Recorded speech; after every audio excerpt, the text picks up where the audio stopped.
दो बहनों के साथ के दो लड़के पीछा करते थे, उनका स्कूल में जाती थी तब उसके फ़ोटो फाटो कोई एडिट वेडिट करके वायरल करने की धमकी दे के लड़की को इस तरीके से परेशान किया गया कि वो आत्महत्या करने के लिए मजबूर हो गई। बच्ची के ऊपर ज़्यादा प्रेशर था और उसको ब्लैकमेल किया जा रहा था। बार एक पैसे भी लिए गए हैं, एक दूसरे लड़के से लड़की ने 2000 रुपये लेके उसको दिए भी हैं। शाम को 7 बजे लड़की ने दम तोड़ दिया और वहाँ जाके जब लड़कियों को परेशान करता था तो इसका मतलब और भी लड़कियाँ बहुत सी होंगी जिनको वो लड़का परेशान करता होगा। पानीपत से हैरान करने वाला, शर्मनाक करने वाला और सोचने पर मजबूर करने वाला मामला सामने आया है कि क्या अब हमारी बेटियां, कि क्या अब नाबालिग बच्चियां कहीं पर भी सुरक्षित नहीं हैं।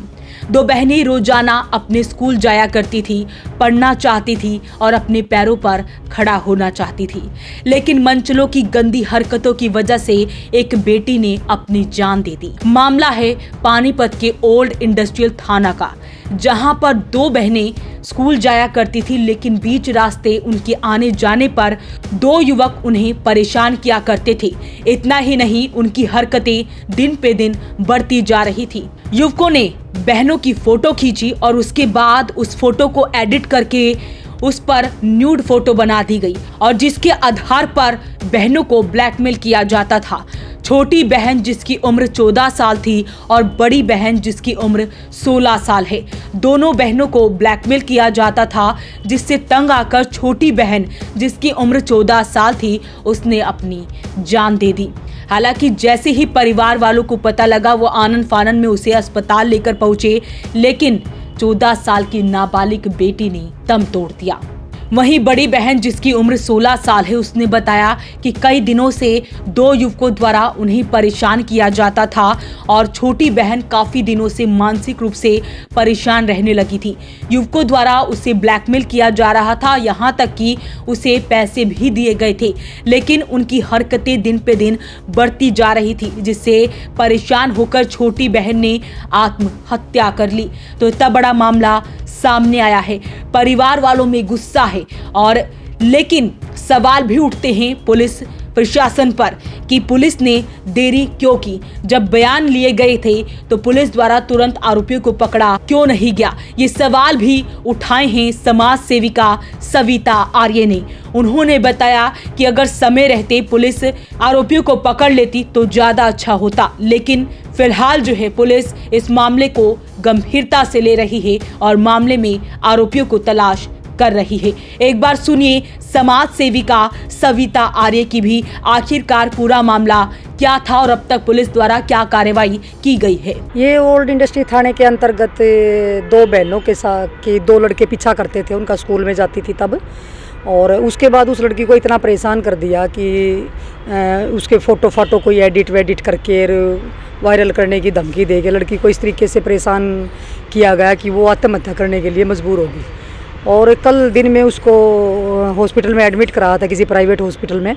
उसके बाद पुलिस के सामने उसने अपने बयान दिए हैं कि भाई इस तरीके से कोई जो लड़के थे वो 13-17 थाना के अंतर्गत आता है कोई गांव, उस गांव के वो लड़के थे और उन्होंने उस लड़की को परेशान किया था, जिसकी वजह से उसने आत्महत्या की है, लड़की ने करने की कोशिश की है। उसके बाद शाम को 7 बजे लड़की ने दम तोड़ दिया और उसके बाद परिवार ने मुकदमा दर्ज करवाया है लड़कों के खिलाफ और पुलिस तफ्तीश कर रही है और जल्द गिरफ्तार करने का आश्वासन पुलिस ने दिया है।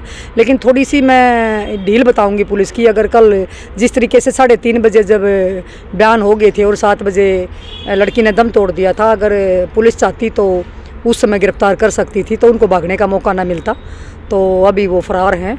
बाकी CIA में केस चला गया है, जल्द गिरफ्तार करने का आश्वासन पुलिस ने दिया है। बताया जा रहा है वो लड़का काफ़ी दिनों से परेशान कर रहे थे। हाँ बिल्कुल, ये बताया गया है कि कई बार एक पैसे भी लिए गए हैं, एक दूसरे लड़के से लड़की ने 2000 रुपये लेके उसको दिए भी हैं जब ज़्यादा परेशान किया, और बार बार मैं पैसे की ही शायद डिमांड कर रहा था या कोई और भी मनसा हो सकती है, वो तो पुलिस जाँच में मिलेगा। कि हो सकता है कि जब इतने किलोमीटर 15-20 किलोमीटर पड़ता है वहाँ से वहाँ तक उसके गाँव से और लड़की का एरिया, और वहाँ जाके जब लड़कियों को परेशान करता था, तो इसका मतलब और भी लड़कियां बहुत सी होंगी जिनको वो लड़का परेशान करता होगा, क्योंकि ये गंदी मानसिकता के लोग होते हैं वो, जो इस तरीके से बच्चियों को स्कूल जाती है उनका पीछा करते हैं या उनको ब्लैकमेल करते हैं सोशल मीडिया के माध्यम से, उनके फ़ोटो उठा के या इस तरीके से कैसे भी रसरा चलती लड़की का फ़ोटो लेके और उसको फिर बाद में उसके साथ छेड़खानी मतलब छेड़छाड़ करके फ़ोटो के साथ, और फिर बच्चों को ब्लैकमेल करते हैं उनसे पैसे, क्योंकि करके खाते नहीं, ब्लैकमेलिंग के आधार पर पैसे लेने की बात आती है। कई लड़कियों के साथ फिर दबाव बना के उनके साथ दुष्कर्म करने का प्रयास भी किया जाता है, कई लड़कियों को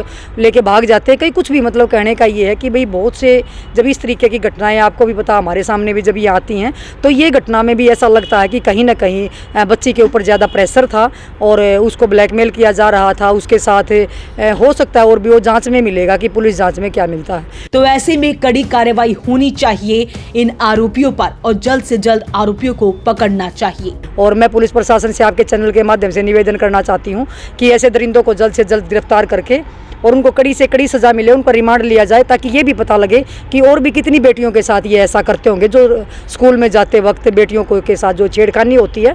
ये पहली घटना नहीं है, ऐसे बहुत से मामले हैं। तो इसकी भी जब जांच होगी तो पता लगेगा कि कौन कौन उनसे परेशान था। दोनों बच्चे नाबालिग बताए जा रहे हैं। दोनों बेटियां नाबालिग है। जो लड़की एक्सपायर हुई है वो 14 साल की थी और बड़ी बहन जो है वो 16 साल की है, और दोनों बहनों को ही वो परेशान करता था।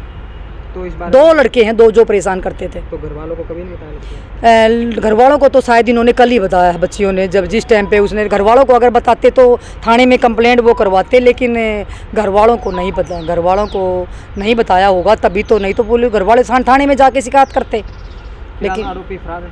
आरोपी फरार हैं, क्योंकि कोई ना कोई ऐसा व्यक्ति ज़रूर है जो उनको बता रहा है कि भाई उनको कैसे पता लगा कि भाई लड़की ऐसे हॉस्पिटल में एडमिट है या लड़की जो है उसकी मृत्यु हो गई है, तभी तो वो फरार हुए हैं। कोई ना कोई ऐसा व्यक्ति ज़रूर होगा उनसे मिला हुआ जो उनको हर पल पल की इन्फॉर्मेशन दे रहा है। अब पुलिस की तरफ से छानबीन की जा रही है। हाँ, पुलिस अभी लड़की का पोस्टमार्टम होना बाकी है, और पुलिस CIA 2 को भी पुलिस में दे दिया केस, और पुलिस जल्द शायद गिरफ्तार हो जाएंगे, क्योंकि SHO साहब तो यहीं खड़े हैं, तो उन्होंने ही बताया था कि CIA में केस दे दिया है और CIA टीम उसको ढूंढने में जुट गई। फिलहाल इस सारे मामले की पुलिस द्वारा जांच की जा रही है। बेटी का पोस्टमार्टम होना है, तो अपील रहेगी इस वीडियो को आप शेयर जरूर करें। देखते हैं कि आखिरकार पुलिस इस मामले में कितनी फुर्ती दिखाती है और आरोपियों को कब तक पकड़ पाती है। फिलहाल दोनों आरोपी अभी पुलिस की गिरफ्त से बाहर हैं, दोनों फरार बताए जा रहे हैं। तो अपील रहेगी इस वीडियो को आप शेयर जरूर करें और कमेंट जरूर करें। वॉइस ऑफ पानीपत के लिए ब्यूरो रिपोर्ट।